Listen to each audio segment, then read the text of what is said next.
여러분들 안녕하세요. 한국사쌤입니다. 이렇게 원격으로 영상으로 여러분들과 보게 되니까 이 얼굴을 직접 보면 반가울 텐데 지금 제가 태블릿 PC 화면만 보고 있거든요. 그래서 좀 생동감이 떨어질 수도 있고, 그리고 여러분들하고 약간 왔다 갔다 하는 티키타카가 있으면 더 좋을 텐데 지금 상황이 그래서 못하니까 먼저 양해를 좀 구하겠습니다. 그래서 지금 수업은 3시간 이제 수업을 준비를 할 건데요. 시간마다 쌤이 이렇게 영상을 촬영해서 여러분들하고 이 영상을 공유해서 여러분들 수업을 시청하실 수 있도록 하도록 하겠습니다. 자, 그러면 거두절미하고 바로 수업을 진행해 보겠습니다.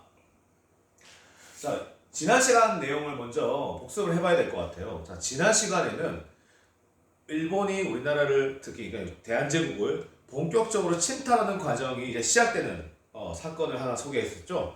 바로 러일 전쟁이었습니다. 자, 러일 전쟁에서는 한반도와 만주를 놔두고 북쪽의 러시아와 그리고 태평양 연안에 있었던 일본이 서로 부딪히는 사건이었는데요. 이 사건은 단지 러시아와 일본만의 대결이 아니라 주변에 있었던 여러 나라들이 아주 밀접하게 관련된 사건들이었죠. 자, 이 사건은 마치 남하를 하려는 남하 정책을 펴려고 하는 러시아에 대해서 그 남하를 전 세계적으로 봤을 때 제국주의 시절이었으니까 전 세계적으로 봤을 때 러시아의 남하 정책을 어디서든지 저지하려고 했던 영국의 입김이 당시 동아시아에 있었던 한반도와 만주와 그리고 일본에 영향을 끼쳤던 것이죠. 자, 일본 역시 러시아가 만주 및 한반도를 세력권 안에 두는 것이 굉장히 못마땅했기 때문에 당시에 손을 뻗었던 영국과 뭔가 맞았겠죠. 뜻이 맞았겠죠. 그래서 결국에는 1차 영일 동맹과 2차 영일 동맹을 통해서 결국에는 러시아와 전쟁에서 승리하고, 그리고 그 과정에서 태평양 연안에 있었던 또 다른 나라인 미국과 또 협력을 하는 관계까지 이르게 됩니다. 그게 바로 가스라 테프트 밀약이라고도 하죠.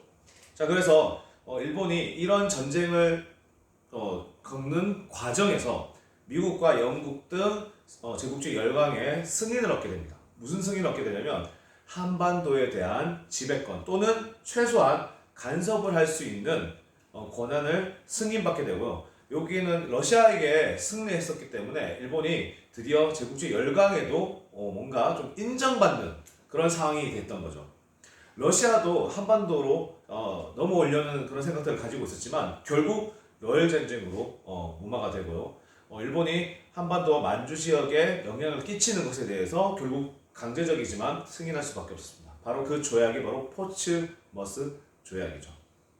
자, 그래서 지금 그 과정에서 우리나라 국내에서도 일본이 강제로 체결한 조약들이 있어요. 자, 지난 시간에 설명했던 것처럼 한해의정서, 이 내용은 러일 전쟁 과정에 있었던 건데요. 이 대한제국 영토 내에서 본인들이 군사적으로 사용할 만한 곳을 자기들이 가져갈 수 있다라고 표현되어 있습니다. 물론 대여한다는 표현이겠죠. 자, 그다음에 1차 한일협약인데요. 1차 한일협약. 자, 여러분들 프린터 나눠드렸죠. 1차 한일협약 내용에는 더욱더 내정 간섭을 더 강화할 수 있는 내용들이 있었습니다. 일본인 재정 고문을, 그리고 외교적으로는 외국인 외교 고문을 보낼 수 있다라는 조약이 내용이 들어가 있습니다. 자, 이걸 통해서 러일 전쟁 과정에서 내정 간섭을 더 확실하게 할 수 있는 조약들이 2가지가 체결됐었고요. 그리고 가스라 테프트 밀약, 포츠머스 조약, 그 다음에 영일 동맹 같은 이런 것들을 통해서 한반도에 대한 지배권을, 제국주의 시절이긴 하지만 우리나라 입장에서는 마음대로 안 되는 상황이었죠. 안타깝지만 가져갈 수가 있었습니다. 자, 그 뒤부터 해보도록 하겠습니다. 자, 러일 전쟁에서 승리한 이제 일본은 거의 눈치를 볼 일이 없었어요. 자, 영국도 승리해주고, 당시 영국은 최강국이었거든요. 지금 미국에 위치해 있다고 볼 수 있습니다. 또 새롭게 강국 성장하고 있었던 미국조차 일본을 도와주는 입장이었고, 청나라와 러시아는 전쟁에서 졌기 때문에 더 이상 한반도에 있어서 입김을 일본에 대해서 낼 수가 없었습니다. 자, 그러니까 이제 본격적으로 노고라 되는 거예요. 뭐가 노고라 되냐면, 노골 아니에요. 자, 노고라 되냐면 일본이 조선의 내정 간섭 및 식민지로 만들어낸 과정이 아주 노골화되는 겁니다. 자, 한번 내용을 이제 살펴보도록 하겠습니다. 자, 그래서 아까 우리 영상을 처음에 얘기했던 것처럼 한일 의정서와 1차 한일 협약이 있는데, 더 무시무시한 내용이 있습니다. 자, 을사늑약의 체결과 그리고 이 체결했을 때 내용도 우리가 살펴봐야겠지만 이것에 대해서 한국인들이 또 어떻게 저항했는지 좀 살펴보려고 해요. 자, 일단 뭐라고 해야 될까? 좀 마음을 좀 깔아앉히고 좀 이렇게 너무 흥분해서 이렇게 내용을 들어가게 되면 우리가 또 잘못된 생각할 수도 있거든요. 그러니까 냉정함을 유지하되 이런 내용들이 특히 을사늑약이 어떤 부분에서 문제가 있었고 당시 대한제국에 어떠한 점을 빼앗아가는지 설명해 보도록 하겠습니다. 자, 일단 첫 번째 배경입니다. 열강으로부터 한국의 독점적 지배권이 인정됐기 때문에 이것이 가능했던 것인데, 자, 옆에 사파를 보시면 나와 있죠. 이 사파를 보시면서 같이 보시겠습니다. 자, 을사늑약을, 그러니까 이게 그 공식 명칭은 제2차 한일 협약이거든요. 그리고 이 당시 해가 을사년이었습니다. 그래서 옛날에는 쌤이 학교에서 배울 때는 을사조약이라고 배웠는데 지금은 또 을사늑약이라고 배우는 게 트렌드가 됐죠. 자, 늑약이라고 하는 것은 강제로 불법적으로 체결된 조약을 늑약이라고 표현합니다. 자, 이때는 일본 군대를 동원해서 자, 황제를 위협하고 대신들을 위협해서 지금 이렇게 풍자합니다. 그래서 강제로 도장을 찍게 하는 장면이 있는데요. 사실 이거는 고종이 마지막에 도장을 찍지 않았어요. 그런 맹점도 있고요. 그 다음에 을사오적이라고 해서 이 5명의 대표적인 대신들이 있습니다. 자, 이 사람들이에요. 이완용, 이근택, 권중현, 이지용, 박재순. 자, 이 5사람은 물론 다른 사람 더 있습니다. 그리고 다른 조약도 앞으로 이제 또 나올 텐데 끊임없이 이때는 반대했다가 나중에 또 찬성한 사람도 또 있어요.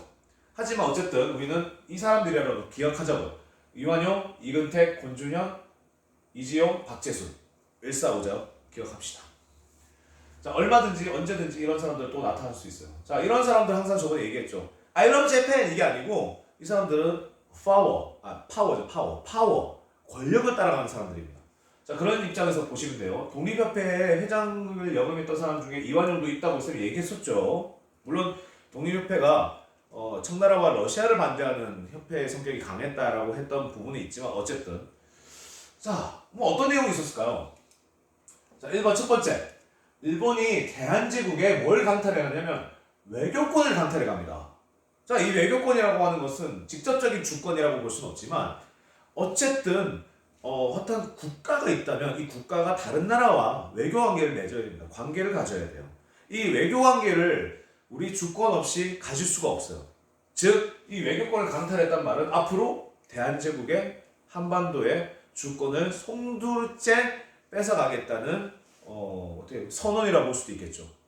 자, 어쨌든 다른 나라와 외교를 체결한다는 것 자체는 주권을 행사하는 대표적인 모습이기도 합니다. 이거를 일본이 가져가 버렸어요. 자, 이 외교권을 강탈해 가면서 이 외교권을 관할하기 위해서 통감부를 설치합니다.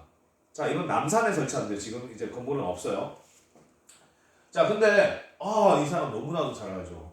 초대 통감으로 이토 히로부미가 등장을 이제 합니다. 물론 그 전부터 이미 일본의 내각 총리로서 대한제국과 조선과의 여러 조약들과 내정 간섭에 깊이 관여한 인물이긴 한데 드디어 우리나라 한반도 역사에 이제 직접적으로 나타납니다. 자, 초대 동감으로 동감이라고 불러도 되는데 하여튼 자, 초대 통감으로서 이토 히로부미가 옵니다. 자, 근데 외교만 또 이게 을사늑약이 만약에 합법이라고 치더라도 외교만 가져가는 거잖아요. 근데 이거를 외교만 가져가지 않습니다. 내정 전반까지도 다 간섭하는 거예요.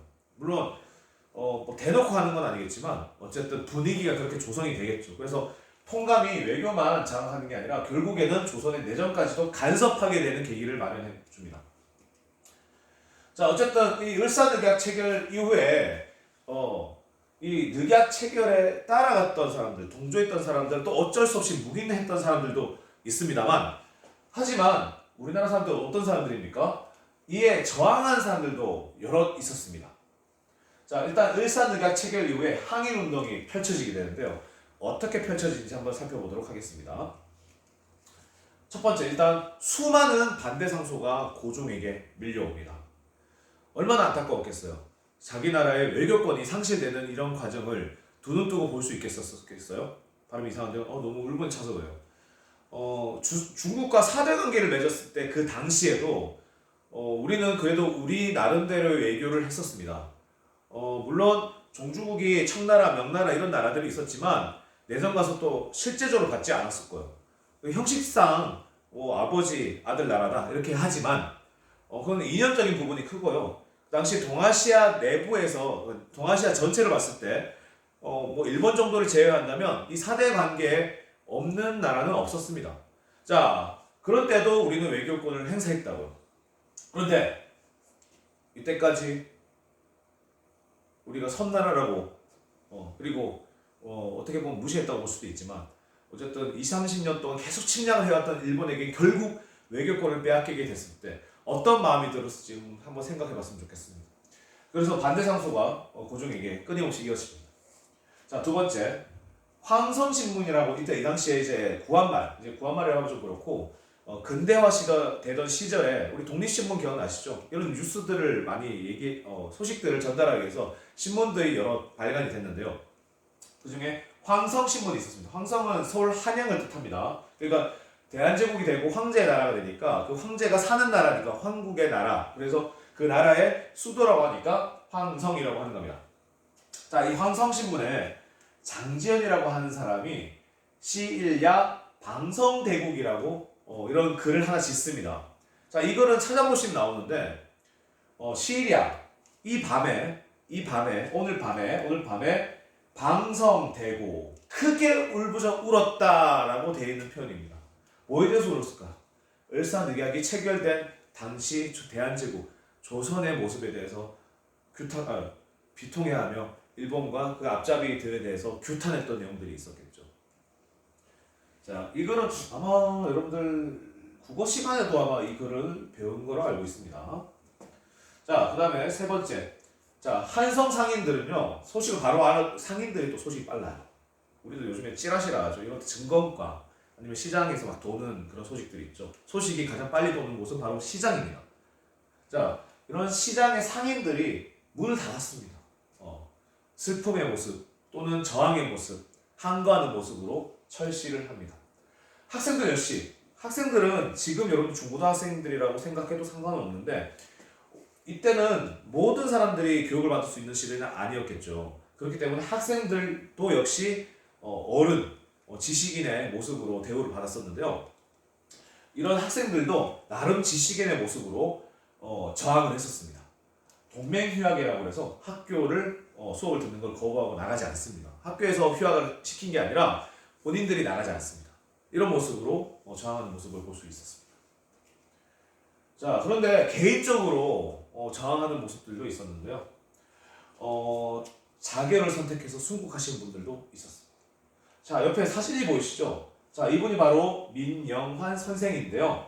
자, 이분은 새벽녘에 2천만 동포에게 보내는 유서를 쓰시고 스스로 자결하셨습니다.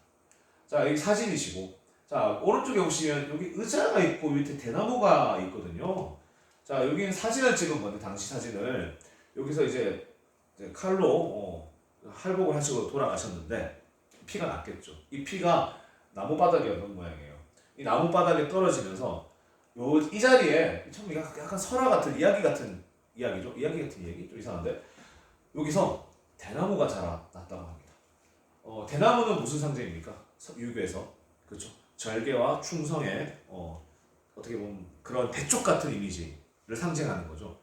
자, 그래서 또 이런 장소에서 충성을 얘기하면서 자기가 순국하신 자리에서 그 피에서 대나무가 자라났다는 것은 또 그런 상징으로도 사람들이 많이 받아들였을지도 모릅니다.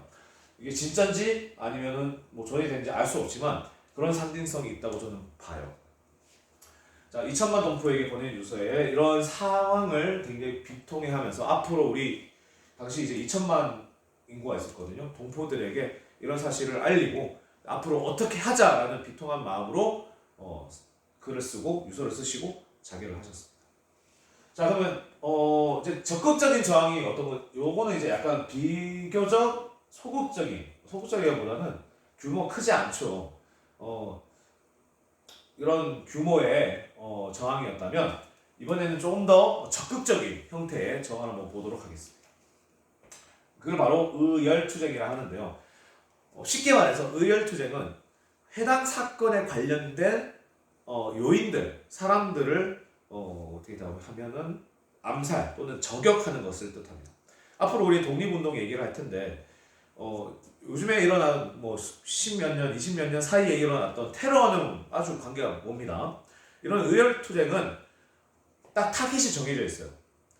테러는 무차별 테러라고 들어보셨죠? 그러니까 불필요한 민간인까지 살상하는 것을 테러라고 한다면 이런 의열투쟁은 딱 적국의 요인들 또는 내부의 변절자들 이런 사람들만 대상으로 타켓으로 암살을 하거나 상해를 가하는 것을 얘기합니다. 자, 그럼 어떤 것들인지 한번 살펴볼게요. 여러분들 잘 아는 것도 있을 거예요.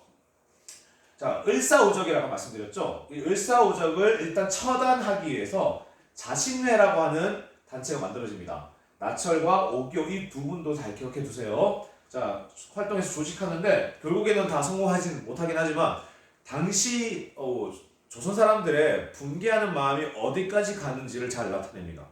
요즘에 어떻게 뭐 정치를 잘하든 못하든 어쨌든 상대 지지하는 사람이 있고 반대하는 사람이 있잖아요. 반대한다 하더라도 정치인을 죽이거나 상해를 입히는 경우는 거의 없죠. 죽이는 경우는 거의 아예 없고 상해도 어쩌다가 뭐 계란들 던지고 뭐 주먹을 치고 이 정도인데 죽인다고 나선 겁니다. 당시 붕괴 상황이 어땠는지 아시겠죠? 자, 그다음에 두 번째 이제 외국으로 나가는 겁니다. 자, 스티븐슨이라는 한 사람을 저격하는데 이 스티븐슨이 누구냐고요? 자, 아까 1차 한일협약을 아마 여러분들 보셨을 겁니다. 그 1차 한일협약에 외교에 대해서는 외국인 고문을 임명할 수 있다라고 되어 있었는데 이 외국인이 임명이 됐을 거예요. 당시 누구냐면 바로 이 사람입니다. 스티븐슨이었어요.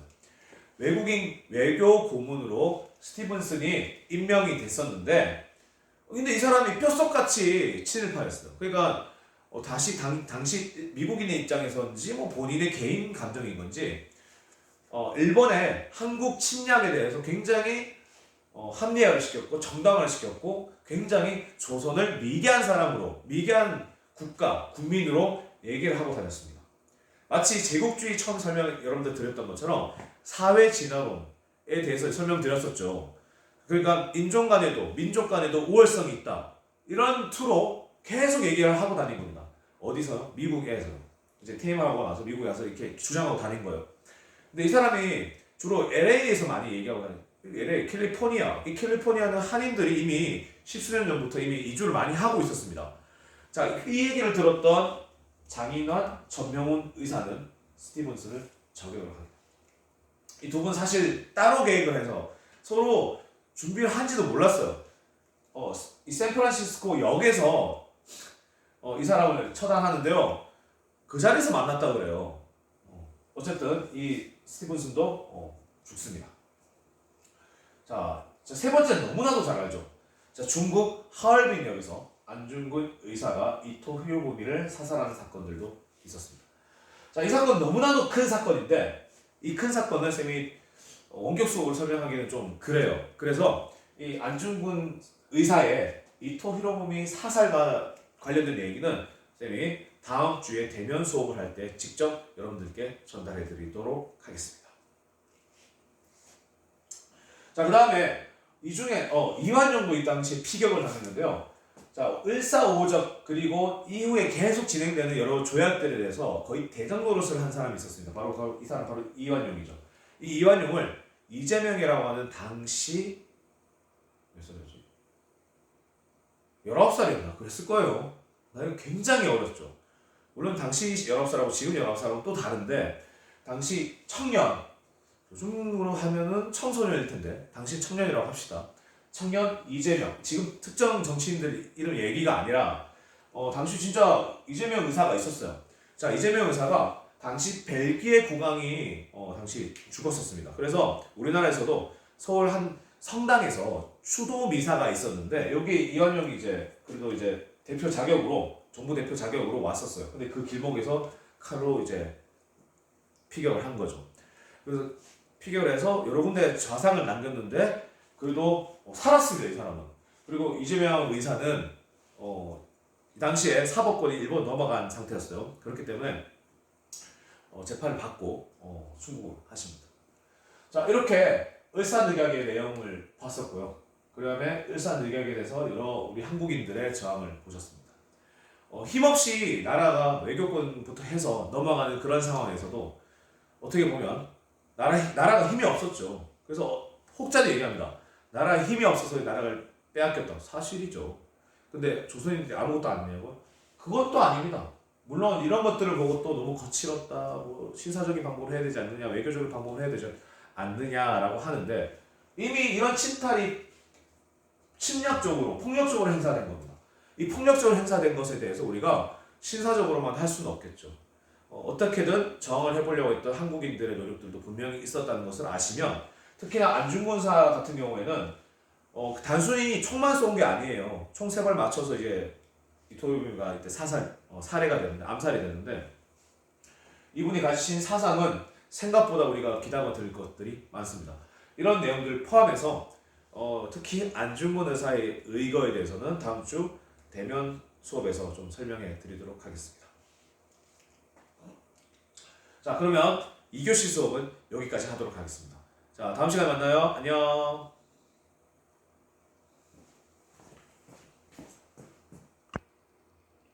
설마